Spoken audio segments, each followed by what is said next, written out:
places in all of India is that of the elephanta. No one knows who created the enigmatic masterpiece found here, and despite massive destruction of artifacts during colonial rule, enough still exists here to suggest that it was achieved with higher understanding and technology that is long forgotten in this modern era. Wait till you hear this. The Elephanta caves found on Elephanta Island are of such stunning proportions that you could consider them on par with the Kailasa caves and temples. Just like at Kailasa, these cave temples are dedicated to the Hindu god Shiva. Hewn out of solid rock, this is another example of an extreme masterpiece in India. The undertaking would have been enormous, but no record of who built this or when it was built exists anywhere.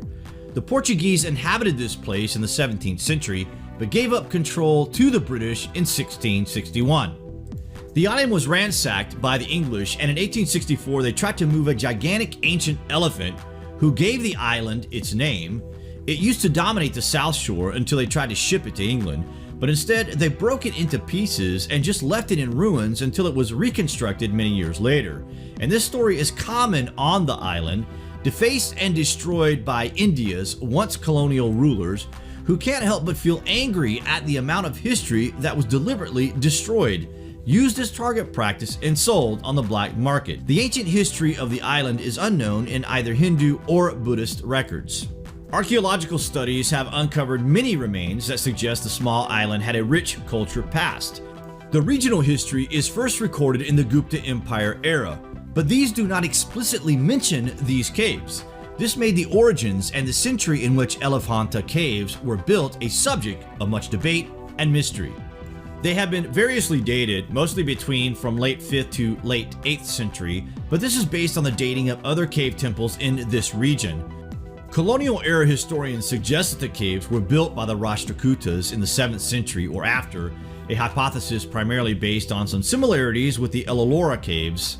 This theory, however, has been discredited by later findings and is a prime example of false dating of ancient historical wonders of the world. The dating of these places should be considered to be many thousands of years older than is suggested by rough guesses.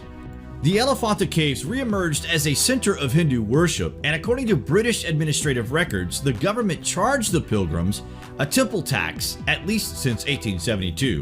In 1903, the Hindus petitioned the government to waive these fees, which the British agreed to on 3 Shiva festival days if Hindus agreed. The caves were otherwise left in ruins. The largest and most significant of the caves, Cave 1, and it closely resembles the Dumar Lena Cave and Ellora, another World Heritage Site, suggesting the same device or technique may have been used in the building here. Who built these caves? No one knows. How was it done? Nobody knows. When it was done, a complete mystery. We pass the Vedic texts off as mythology, but if we were to tell you that within the ancient texts, there is a machine that is described as being capable of building this place by vaporizing the rock, the machine is called the Baumastra. This high-tech machine would be able to quickly drill into the rock and basically vaporize it. This could change the rock into air. The device was mentioned multiple times in the ancient Vedic texts, which was used to mine precious stones and metals. It is possible that the Baumastra machine described in the Vedic text was really a technological device that existed on Earth thousands of years ago.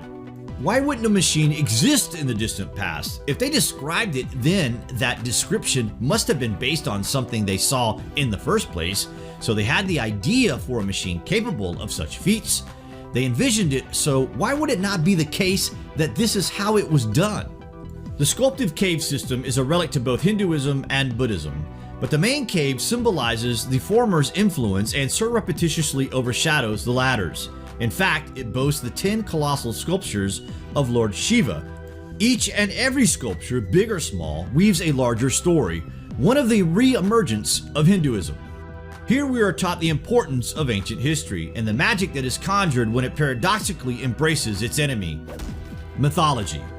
What do you guys think of the stunning work undertaken at this island? Comments below, and thank you for watching.